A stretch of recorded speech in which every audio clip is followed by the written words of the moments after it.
Hi, I'm Greg from RVHaulers. In this video, I'm going to talk about should we get an RV hauler without a bed, or with a bed, or a shorter bed, or a longer bed. I'm going to talk about a whole bunch of different options we have with our RV haulers in this video. If you're curious, join me.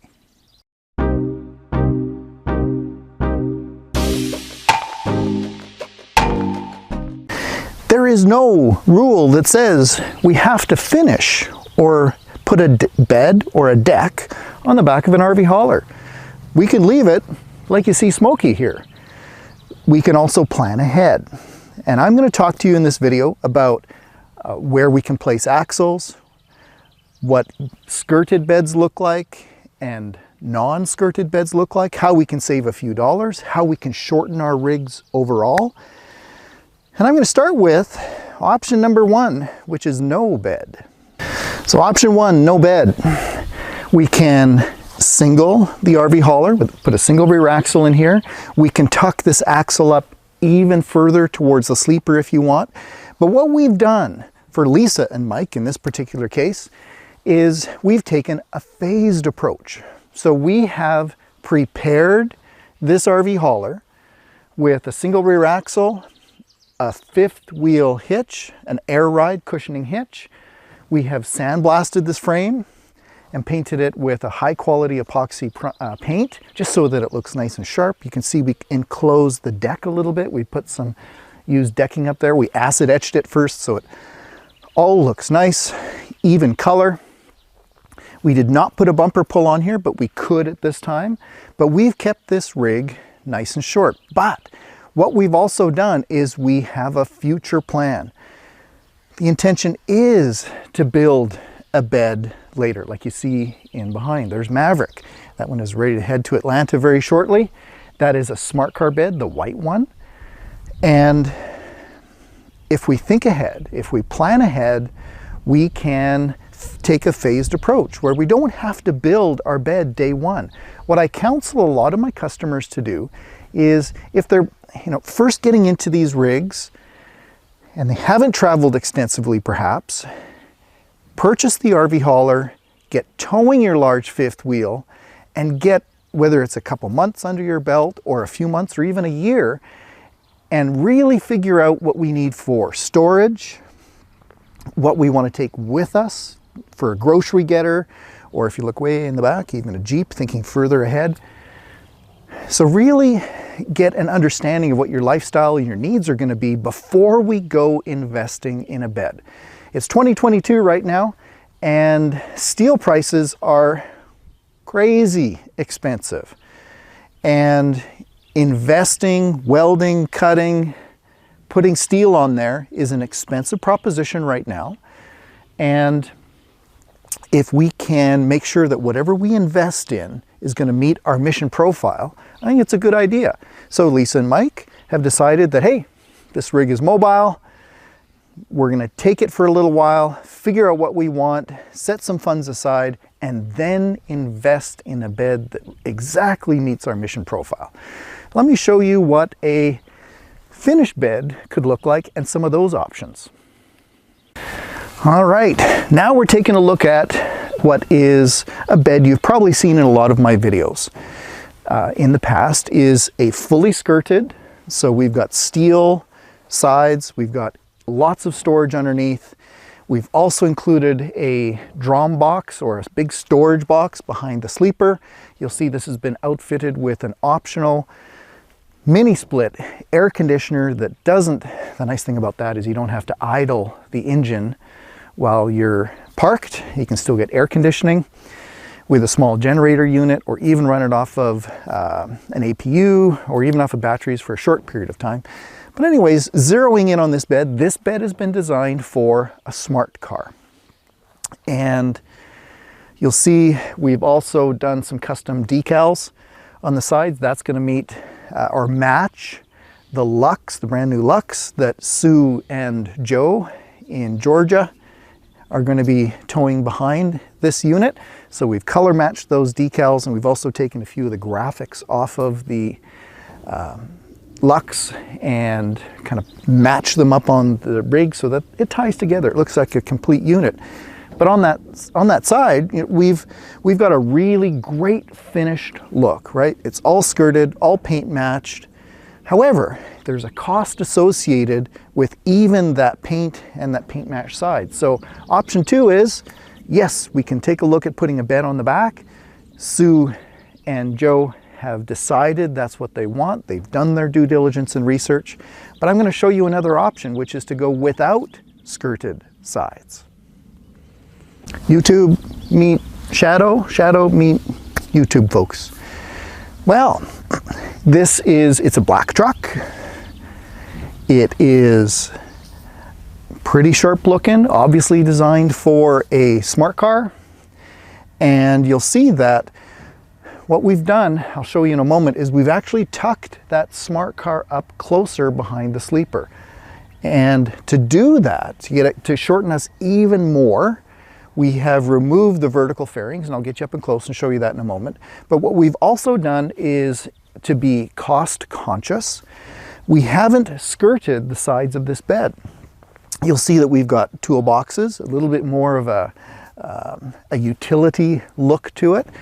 And if you really look up close in here, we've even taken these lower fairings off, and we've tucked storage boxes up under here. So that last bed we looked at, let me turn the camera a little bit. So we've got Maverick here with, there we go. We got Maverick with a drum box that is 16 inches deep. This drum box is 16 inches deep, right? It's the width of these fairings right in here. We've removed these so that we can bring the smart car up closer, but that has kind of eliminated the option of putting a drum box in here. So instead, to maximize storage, we've put some of that square or cubic foot storage in some boxes underneath. Still looks pretty good. Another consideration is, how long do we actually make these beds? Right, the one that I'm standing in front of, Maverick here, designed for a smart car with a drum box. So it's lengthened things a little bit. But you're looking right down the line here. Let me make sure you've got a perfect view. Okay, you've got the perfect view right in line down here. And you'll see what we've been able to do is we've been able to shorten Shadow, the one in the back, with the smart car on it. We've been able to shorten that bed just a few inches because we don't have a drum box up there. You can still take the Smarty, save a few inches. And we've also gone with a little bit of a different hitch option to shorten our rig. I'll point that out to you. So the one that you're seeing here closest to us is the ET Senior. And the hitch head, the Binkley head, or they actually manufacture them themselves, is a little bit further back inside this frame structure. If you compare it to, this is an air safe that's back here, or a comfort ride hitch is like this as well. The hitch head is a little bit further forward, tucked up closer to the rig. So don't worry, we'll do all this math for you. We'll make sure we calculate these lengths appropriately. But there's all kinds of little tweaks we can do to try to shorten it up. And that's something that a lot of people talk about. It's a separate video. I'm not going to talk about overall lengths and what's legal and how we travel. But if we do a survey in the last 12 years of the number of customers that are at 65 feet or less, I know that's kind of a magic number. It's not a hard and fast rule. But if we do the survey, how many of all my RV hauler customers have been an overall length of 65 feet and less? The answer is 2. All of my customers, except for 2, are well over 65 feet. And frankly, they've been traveling without issue, without challenge. Now, that's not to say there might not be some sharp-eyed sheriff in your particular state, your particular province that will know about these rules, but generally, I find that when it comes to length, the highway folks, certainly the DOT doesn't care about us. We're not commercial rigs, right? We're titled as motorhomes. We're pulling our personal RVs. The DOT folks are not concerned with us so much. However, it is good to be aware that there are individual length limits in certain states. Most of my customers choose to be over those with, you know, they're aware of it.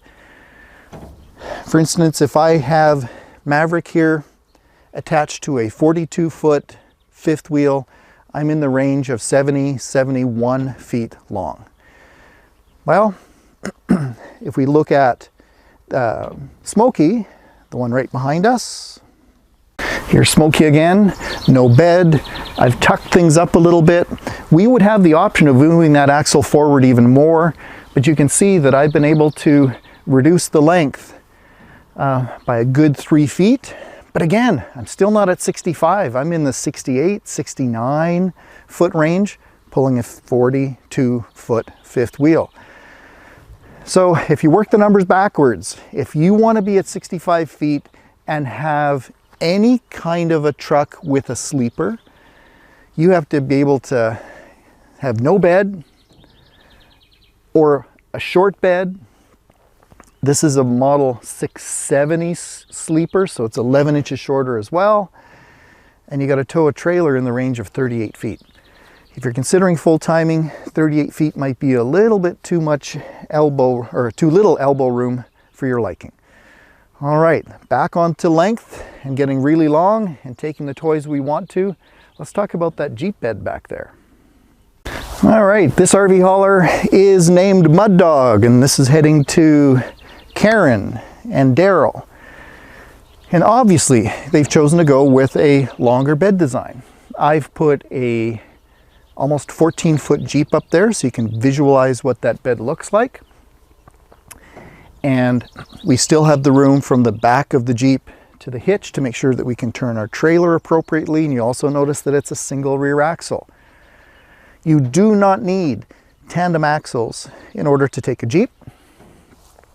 The weight is just not there. You're going to be well within spec of that rear wheel, rear axle set, I should say. But some of the considerations we have to make is certainly we have to make sure that I brought that hitch up, that bumper pull hitch that's underneath there. Daryl wanted one of those, so we've included it, but we've tucked it up a little bit higher to make sure that when we go into some approaches, like if you're going into a Walmart or even into some of these campgrounds, you've got an approach coming on or off the road, that the rear of that truck doesn't drag. That's got lots of space underneath there. By the way, we can still put incredible pin weights on the back of that bed, even with that tail, and we're not going to offload the front of the truck, right? In this case, Mud Dog, this Volvo, has almost 12,000 pounds of weight pushing down on the front axle. When I put maybe 3,800, 4,000 pounds, 5,000 pounds, 6,000 pounds back there, a pin weight, it does not offload a whole bunch of weight. You got to think of it like the teeter-totter in the playground.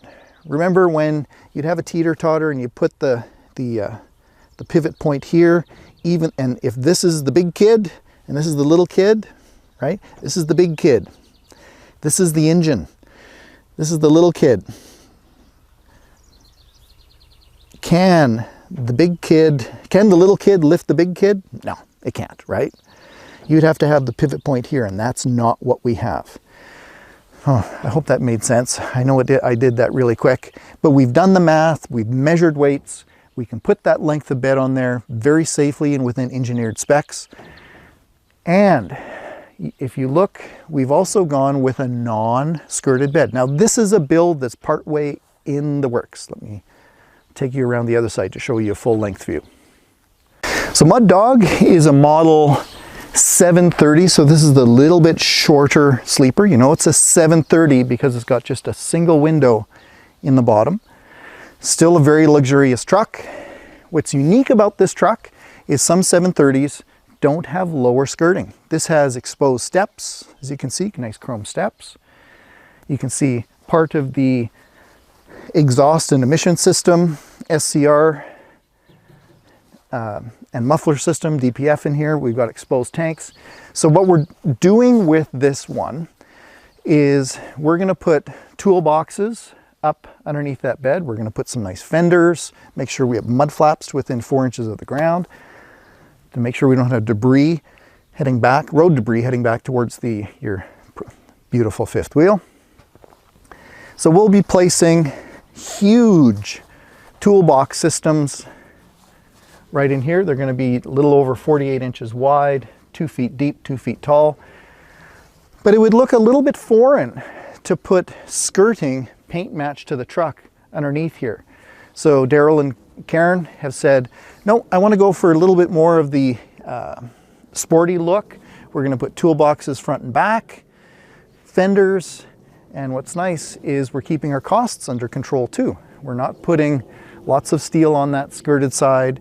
We're not having to invest in automotive paint, all that body work and prep, which adds cost to our build. Now this is again 2022. Maybe you're watching this video 2 years from now and maybe our steel prices have gone down. Thank you, thank you. But anyways, at this point in time, steel is expensive and I'd rather put it into the fuel tank and go traveling myself rather than making it super duper fancy. I'm going to give you a little sneak peek into an option here in the future that's coming down the pipe. So some of us, we've been working our whole lives, we've been saving our funds, we might be considering full-time RVing, and we want what we want. If we want it to be skirted, look sharp and finished, I'll do that for you, absolutely. If you want something that's a little bit more sporty and functional rather than fancy, I'll do that for you. At RVHaulers, everything I do is custom. If you want to take a car up there, a side-by-side, or a Jeep, or nothing at all, or a couple motorcycles, I can do that for you. And I'm delighted to design the whole system to meet your travel plans. But sometimes we do things, frankly, because it turns our crank. It makes us feel good. We have pride in our ride, right? When we pull into that resort, we want it to look sharp. We want to have, let's face it, you can't be an introvert and have an RV hauler. People are going to notice you. And if you're choosing to take some of your retirement funds or your savings and invest it in the bed, awesome. I'll do that for you. If you want to, in the case of Maverick, powder coat and paint match the drawn box to match, I'll do that for you. So I'll make it look the way you want. Now a little sneak peek is steel's very expensive. What I've done is in the last year, I've done a lot of work in engineering and testing with a new product. We're going to be having bed builds made out of fiberglass, engineered for carrying up to a 6,000 pound vehicle. No rust, not a chance of rust. And the cool thing is too, is I've designed them to be modular. Did you grow up maybe with Meccano or Lego growing up? It's a little sneak peek here. I'm kind of sharing something coming down the pipe at RVHaulers, but we've got a modular build it yourself bed. It's palletized. You can buy whatever parts you need, whether it's just the top surface, maybe later on you want to put toolboxes underneath, maybe later on you want to skirt it, maybe later on you want to put a rear treatment on the back with lights, maybe you don't. You can start with no bed, put on just the bed surface, skirted back, sides, and even if you change your mind later on and you want to go to something longer, you've got the building blocks of the first bed pieces, and you can add on later. You would have to extend the frame, but that's just something coming down the pipe. I'll be having videos on that in the future. Now, if you're interested in getting a heads up on when I start to show you some of that fiberglass bed product, subscribe to my channel. Also, hit that little bell notification so that when I do post that video coming up in the next few months, you'll get a heads up and be able to take a look at what we've got coming here at RVHaulers. Hey, let me show you some other custom things and some considerations on length. Let's go around the front of these trucks and show you what we've got there. I grew up with Sesame Street. Remember that one song, one of these things is not like the other, one of these things is not the same. Some of us like the looks of these deer guards or animal guards or moose bumpers, as we call them here in Canada. Smokey, no moose bumper. Mud Dog, nice, shiny, heavy-duty moose bumper.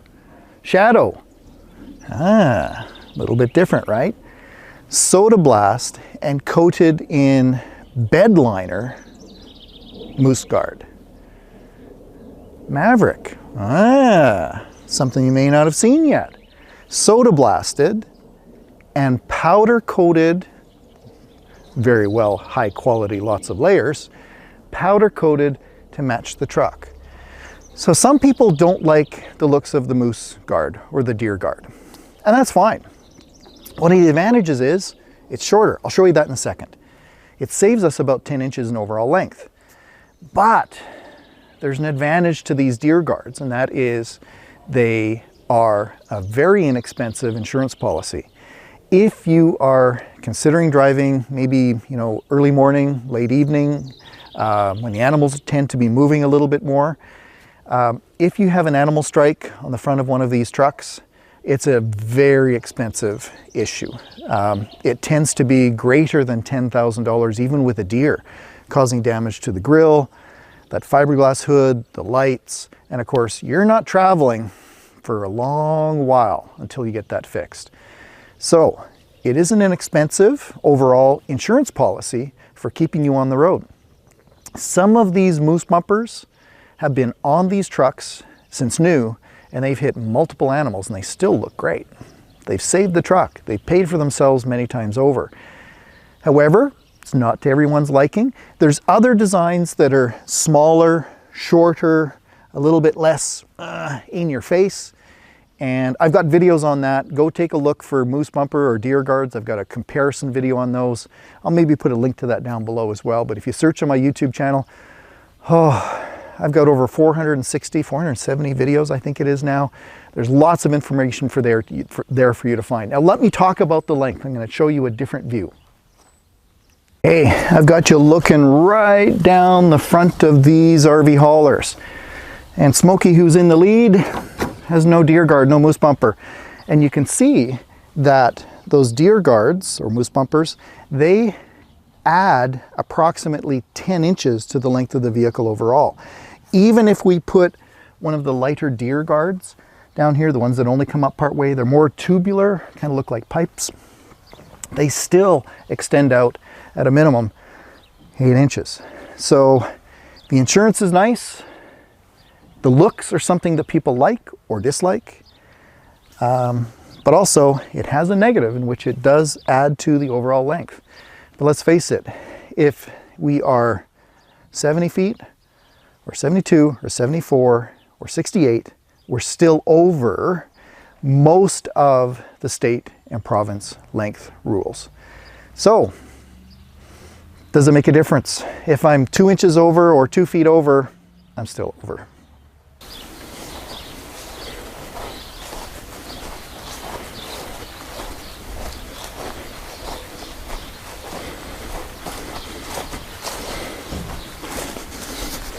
You're still here? You're still listening to my voice? Man, you're tough. Let me give you another topic to consider, which is these vertical fairings. There's no rule that says we got to leave them there. We can take them off. And actually, it doesn't look all that foreign.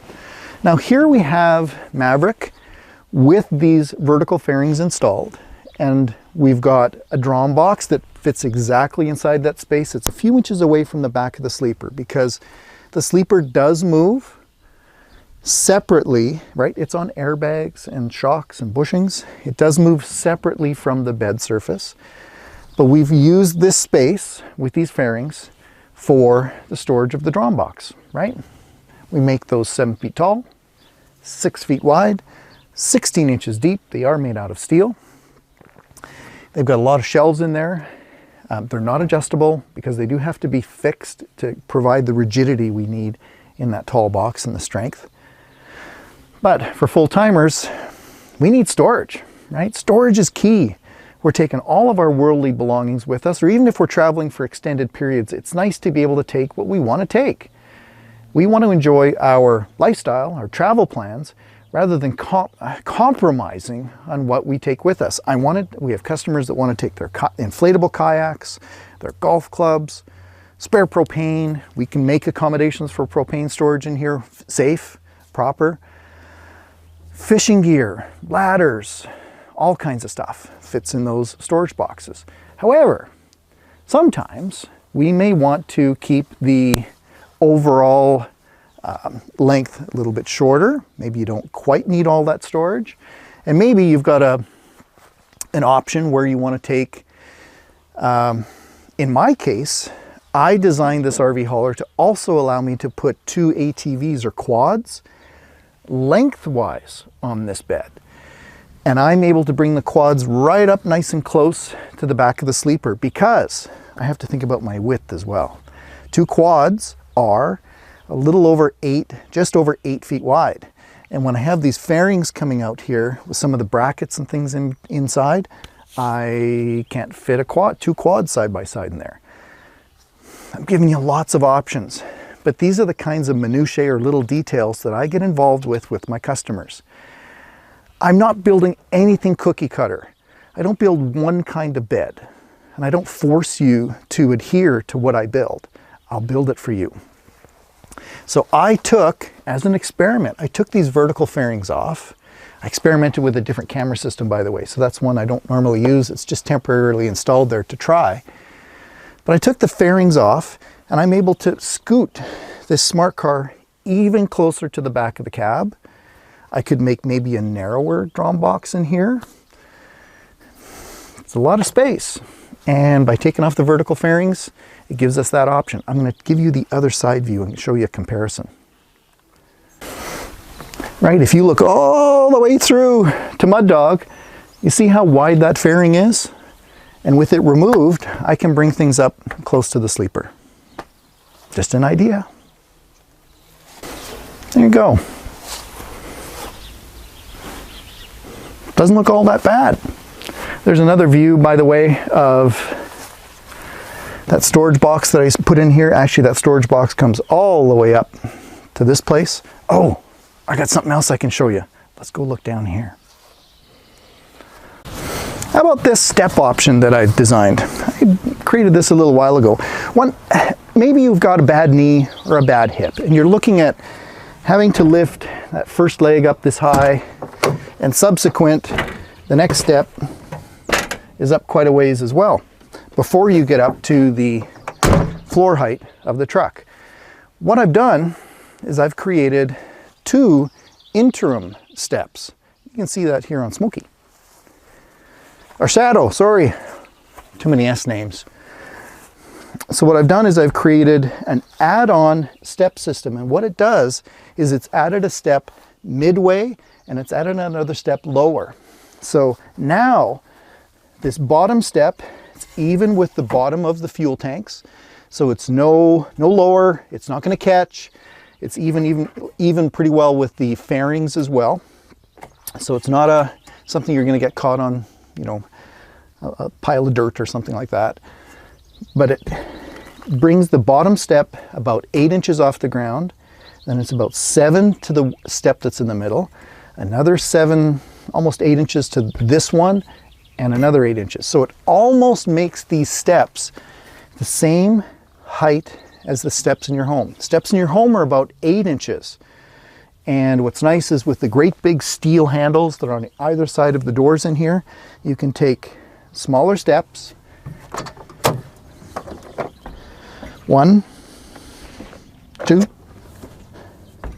3, and 4 before I get up inside the truck.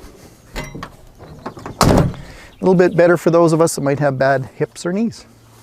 One of the questions I get at RV Haulers is, Greg, do you paint trucks? Absolutely yes. This RV hauler used to be called Forest. It was forest green. Well, what we did for this one is we went with a beautiful gold metallic flake inside this black paint. We even did some cool things like the fenders and the steps and all of the bed, fuel tank. You'll notice we coated with this really tough rubberized bed liner that also matches the moose bumper. So washes really well, holds up to gravel and debris. It lasts forever. And that bed liner look is something that some people like. We can color match this as well. So I've done some rigs where we've not only painted the truck completely, but we've gone maybe with a two-tone look where the top of the RV hauler is one color and we've paint matched bed liner to match the fifth wheel color scheme. Lots of options there, everything we want. Every one of my customers is unique. You can't have one RV hauler design that meets everyone's needs. We want to take different stuff with us. Some of us want to take all of our tools and our Christmas lights and our motorcycles or our cars. There's so many options and permutations, and we all have different budgets as well. I like to spend time with my customers to design these RV haulers to meet your budget, your travel plans, your looks, and the functionality as well. Do you need air conditioning? No. Are you going to be boondocking? Are you going to be resorts exclusively? Are you taking the grandkids with you? All questions that I ask my customers when I design these RV haulers. Oh, boy, I've been talking lots in this video. Thank you. And I've been touching on all kinds of topics here in this video. I've just been kind of going ad hoc, off the cuff. There's the RV hauler named Sue. We're almost finished that one. What we're going to be doing is we finished that bed build, obviously designed for a smart car, got a drum box on the back, D13. And one of the things I pride myself on here at RV Haulers is we don't just build these rigs, but we hook up trailers, we hook up fifth wheels, we test them. Nobody else does that. We spend hours making sure that all the minutiae, all the little things have been solved as much as we can. We put them through their paces, so I don't just convert a truck and out the door it goes to my customer. I've got to test Sue lots. I'm going to be pulling one of my fifth wheels. I've got one that's 29,000 pounds, one that's 26,000 pounds. We'll be putting Sue through its paces before I make sure it's met my quality control standards before it finds a new home. Another topic, let's talk about tandem axle versus single axle. I think I'm going to make that a whole different video. There's advantages and disadvantages to singling versus keeping it tandem, but there's no rule that says you can't keep two axles back there. It does have impacts on operator licenses and how you can tag it or title it. Different states and different provinces all have their own rules. But generally, when we single it, it gives us the advantage of more storage under the bed, certainly. It can make our rigs way shorter.